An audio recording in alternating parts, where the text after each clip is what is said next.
Y'all, it's your boy Red here. I know it's been a minute. I've been doing stuff, but yeah. So this is not gonna be a review per se, because if anyone knows Naruto, I'm talking about like when he was a kid to Shippuden to I think they're doing Baruto now. That's a lot of fucking episodes to watch. I did my best, you know. I watched almost all of the first 300 some episodes when they were kids. I will watch like halfway through Shippuden, and then I kind of skip in between through the whole Shinobi Wars and all that crap. And then I watched the end, and then I watched the movie, the last Naruto movie. I didn't watch all the other movies, just that one. And let me say, it's actually a great show. If you have time to devote, I did the math kind of. If you watched 2 episodes a day, you could probably finish this whole thing in a year. Yeah, in a year. I think altogether there's like shit, almost God knows. I'm not. I'm just going this off of my head. Like there's 500 for Shippuden, I know that, and I think there was like I don't know how many for just regular Naruto, like 300. So that's like 800 plus the movies. That doesn't include the movies. So you want to watch the movies and follow, yeah, that's extra. Damn, but hey, I never was a fan of Naruto. It was actually my first time watching it. Well, I saw episodes here and there. I was always more of a Bleach fan, but wow, it's actually not a bad show. I also like the generations. They get older, things change. Great, but yeah. So this is just my impressions on this. There could be some spoilers. I don't know how big of spoilers because, like I said, I kind of skipped through a lot. So those people that haven't watched it or finished watching it or currently watching it, don't get mad. But yeah. So the way it starts is you have the first episode of the first season. This the fourth Hokage, which is the ruler of the village hidden in the leaves, seals up this nine-tailed fox into this baby, which turns out to be our main character, Naruto. First season and all the when they're small goes through them going through training. I like that. Watching them go through the academy, then being set into groups, and then being trained, trying to from going from the ranking system. From what I understand, you start as a Genin after you graduate from the academy. Then you have to take the tuning exams to become a tuning, then a joning, and then I don't know what else after that. I'm not that well versed in this universe, but that's what I got from it. And you get to see that. You get to see them go off on missions, depending on what level a ninja they are, from D rank all the way to S rank. Sorry. You get to see their experiences, their minds changing, forming, their perception from arrogant little kids to will eventually become powerful, respectable ninjas. The thing I love about this show is, yes, it focuses on Naruto and his group, but it also focuses on the other kids in the classroom that graduated with Naruto, or the ones that passed. Because altogether, I think there was like 10 teams, but only 3 were allowed to become tuning. I mean, not tuning, Genin. And one of them was Naruto's group, and then the 2 other groups who actually become really tight together. Plus a 4th group that graduated a year later. So you get to meet a lot of different characters, a lot of interesting characters. And the thing about the show is they do a great job doing backstories. Like, excuse me, talking about their characters in that particular moment. Even the bad guys get backstories, and you feel for them. Although this does add to like a lot more watching. But hey, it's still not bad, right? I enjoyed it. I even liked them not fighting. The whole moments when they're not fighting, they're in the village chilling. I like those character building moments and shit, you know?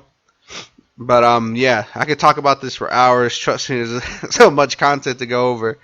But yeah, let's get right into it. I'm gonna go right into the characters with the main team. I'm not gonna go over all the characters. All right, there's a lot of fucking characters you can see by this picture. All right. So our first character is, like I said, Naruto Uzumaki. He was a boy, a little baby boy, didn't have any parents. He was outed by the whole village of the hitting the leaves. He didn't let that get him down though, and that's a big thing about this show is he did not let it get down. He actually had people that cared for him, and that's what helped him rise and overcome why he couldn't understand why people hated him. So in his mind, he got the idea if he becomes Hokage, the leader of the village, people would have to respect him and love him. But yeah, due to the fact that he doesn't know, or in the beginning he doesn't know that the nine-tailed fox was sealed inside of him, which is this giant spirit with this enormous chakra. I forgot to explain that chakra is what they use to use ninjutsu and all the gengetsu and all that crap. Sorry. And then he later figures it out. He goes through many changes. The first picture was him in the first couple 100 episodes. This one's when he returns to the village in Shipuden, older, not as wise. He kind of changes though from how he was as a kid. He grows. He understands things, except one important thing, which is love.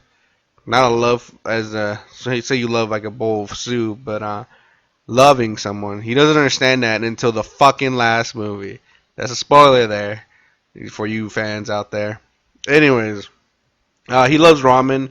Goes to this one place all the time. Whenever he's off, in early morning, late night, doesn't matter. He goes eat ramen. He has people he loves and that love him. He's the one character that makes everyone bet on him, even though the outcome seems bleak. Even though he's like the underdog. And that's great, man. It makes great shows, makes great arcs, story arcs going in there. It's crazy how good of a character he was. And yeah, this is him in the last movie when they're older. I don't know what age they are, like 20s. Really not paying attention to that. But he does change a lot in Baruto, the new show. So keep a lookout for that, alright? And another member that was assigned to Naruto's group was Sasuke Uchiha, the last surviving member of the Uchiha clan. Have ability to use Sharingan, a powerful ninjutsu. This kid, of course, changed. Actually, you get to see that how he changed from when his clan was destroyed to how he was in the first couple hundred episodes. He changes a lot. You find out he's actually very vulnerable, but he doesn't let anyone see that.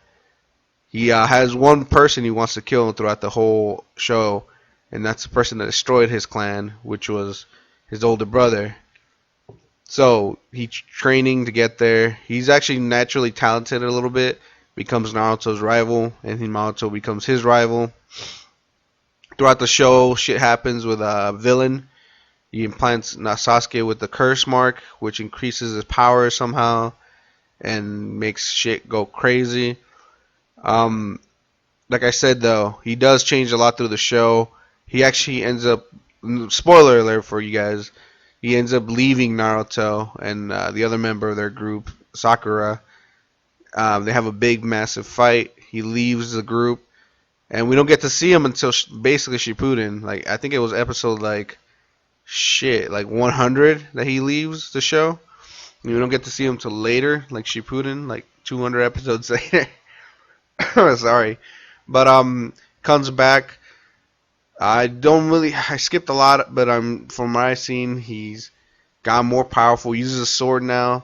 Don't know the whole aspect of that sword. I really skipped a lot until the fight with his brother. Towards the end, this is from this picture here is from the last Naruto movie.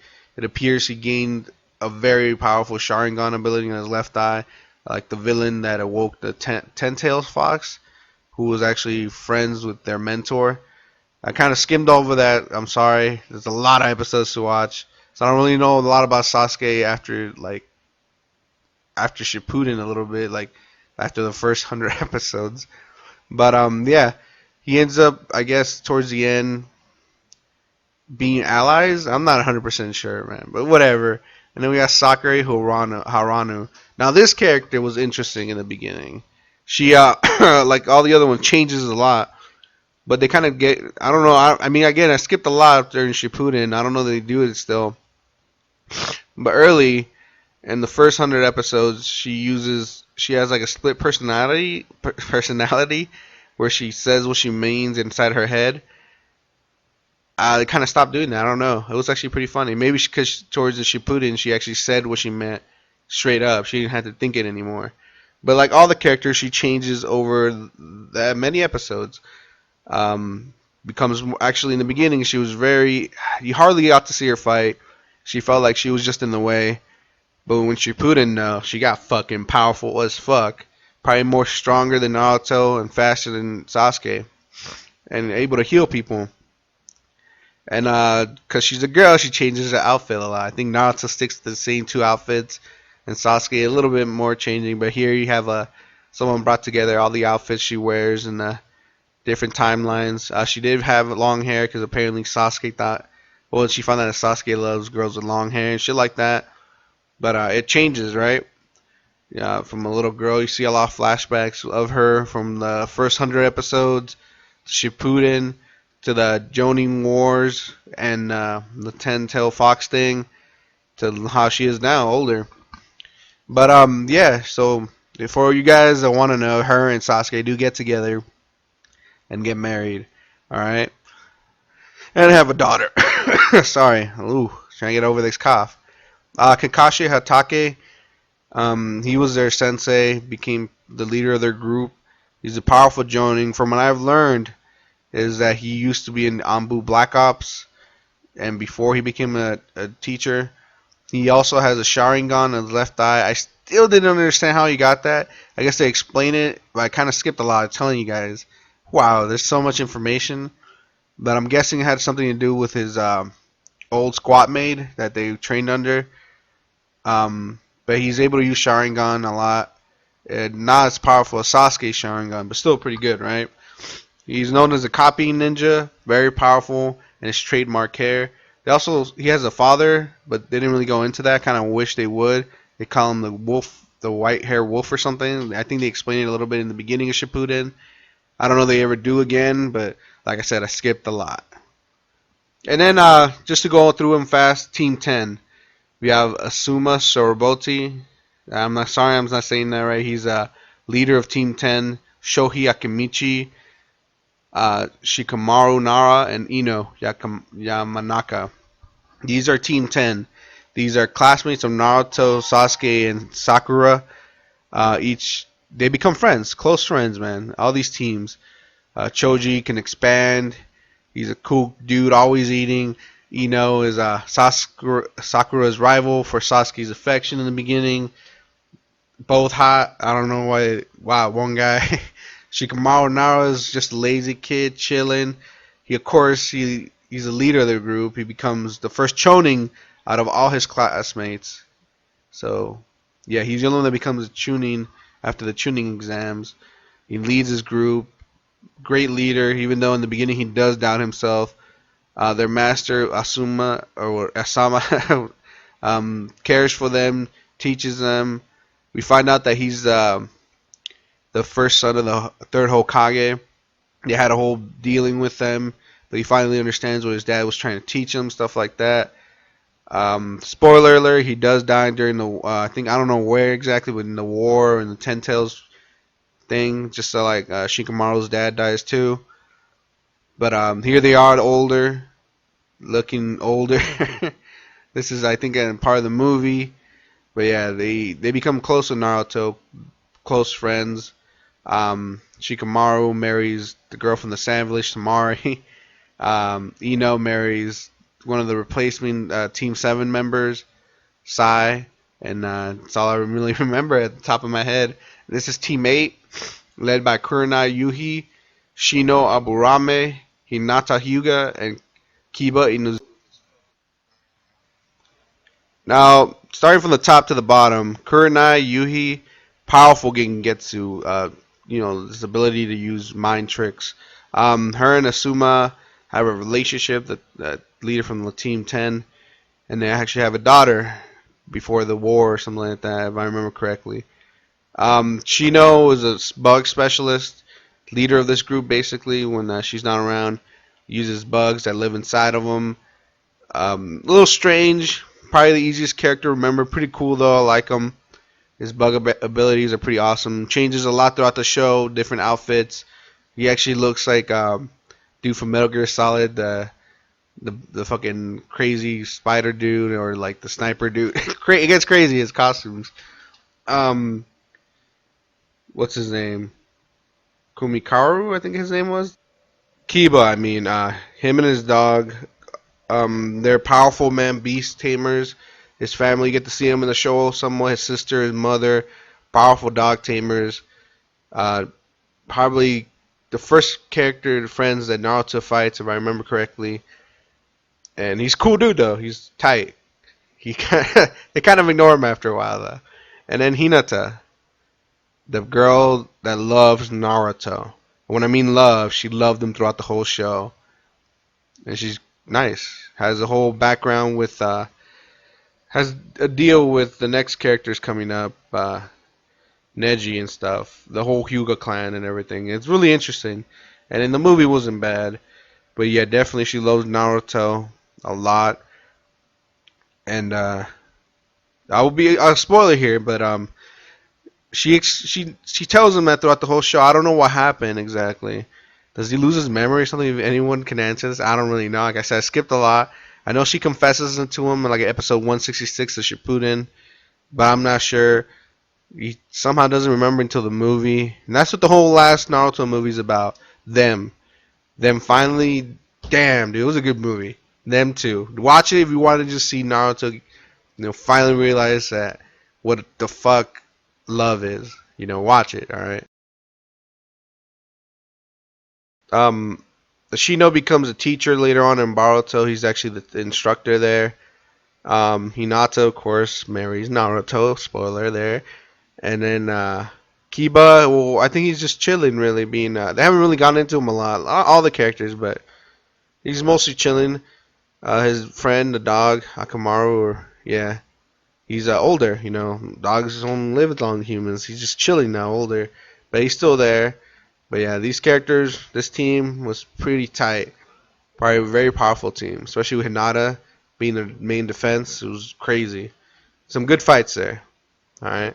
So next team was not in the graduating class of Naruto and them, but they also became close friends with everyone. Our next team is Team Guy. They were actually a year ahead of all Naruto's class, so they're not in the same graduating class. Their leader is Mighty Guy, very unorthodox teacher, very interesting. Actually keeps the show lively when you see them, especially with his number one pupil, Rock Lee, who basically takes after him a lot. And they actually have a strong relationship, master and student. Very strong, even up until the end, where a guy was paralyzed, or one of his legs got messed up in the war or something. But they're still friends, still working out. They're like really tight, like tight. Tenten was interesting weapons expert, that's for sure.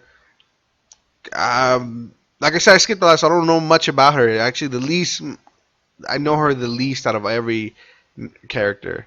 For some reason, I couldn't get it. There was not much of her. She comes on a lot in the show, though. Very powerful weapons expert. And then we have Neji.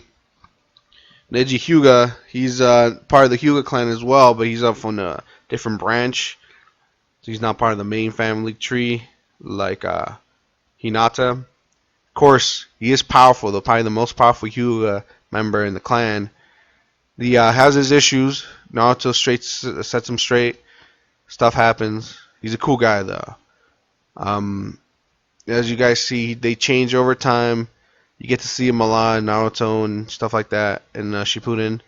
During the war, though, that was actually a sad moment. I saw this moment where Neji takes it for the team, saves Naruto and Hinata. He sacrifices himself in front of Hinata's dad too. They had a big thing. Wow, that was a moment right there. Never thought I would see that. It was sad. And then but yeah, that's team no, teammate or team guy. I mean, and then the Gara. I mean, I'm adding them, but they had a big part in the show too. They're not really called Team Gara. I'm just putting it together. We have Tamari, wind specialist, beautiful, very bossy. Then we have Kankuro, the older sibling. Oh, they're all siblings, by the way. Puppet Master, Guard Master, whatever, later on in the show for Gara. And Gara he has a one-tailed fox inside of him. Or one-tailed Kinuchi, or something like that it's called, right? He's basically protected by this shield of sand, uses weapons. In the beginning, he was very bloodthirsty and crazy. It's because the thing is, he's just like Naruto, really. He really was. The only difference was Naruto had people in his life. Gaara kind of did, but they tried to kill him, and they fucked up with his head a lot. And the one person he owes his life to, and a lot, is Naruto. They have a special bond, not only because they're Kanuchis, which are people that carry these powerful beasts inside of them, but they have a connection, and you see that in the show, especially in the beginning of Shippuden, the whole first 40 episodes. Yeah, Kankuro is his main older brother, cares for Gaara, and Tamari cares for him too. Of course, Tamari also cares for Shikamaru. That's something else. Did they get together? Spoiler alert, they do. Anyways, sorry. Anyways, those are most of the characters in the show that you'll see a lot in the show. Of course, there's a lot more characters. Oh man, you could do a whole thing on this, on how many characters there are. Go individually through every single character. Wow. Powerful show, a lot of characters, a lot to listen to. Of course, there's a lot of filler too. You can skip that, but I enjoy sometimes watching it especially after a fight, and see how they grew from that fight. That was interesting. Seeing Naruto and his friends grow up and basically grow, like see them grow through their experiences, through the battles they were in, emotionally, physically, everything, see how their friendships stuck together. Incredible moments in the Shippuden, incredible moments in even the original series. Like I said, I mean, I skipped a lot. You guys could try doing this. This is insane. Even 2 episodes a day, you're probably gonna get close to it in a year. I mean, I don't have that much free time to watch so much, but this is one of those shows you want more, and you get it. Jesus Christ! And then making Baruto, the next generation, whereas all these people's kids, that's interesting. So I started watching that now. I watched the movie and I'm watching the show now, and gotta say it's actually interesting. A lot of people don't like it because there's no fighting. I like the fighting, but I also like them growing up, experiencing stuff, and that's what Baruto's doing right now. They're in the academy. They're not gonna go on a fucking crazy ass mission. They haven't even graduated yet, so you gotta wait for that. Yeah, man, it's a great show. The whole Naruto thing was not bad. If I had to give it a rating, I would have to give the whole thing and the movies an 8 out of 10, man. It was great. I'm not individually grading any show, any part, the whole thing. 8 out of 10. It was pretty good watching it, seeing them grow. I love shit like that. I wish I would have seen this was on TV, because fuck, keeping up with it right now. It's insane how many episodes. But hey, thanks for watching. Hit that like, hit that sub. Catch you on next time.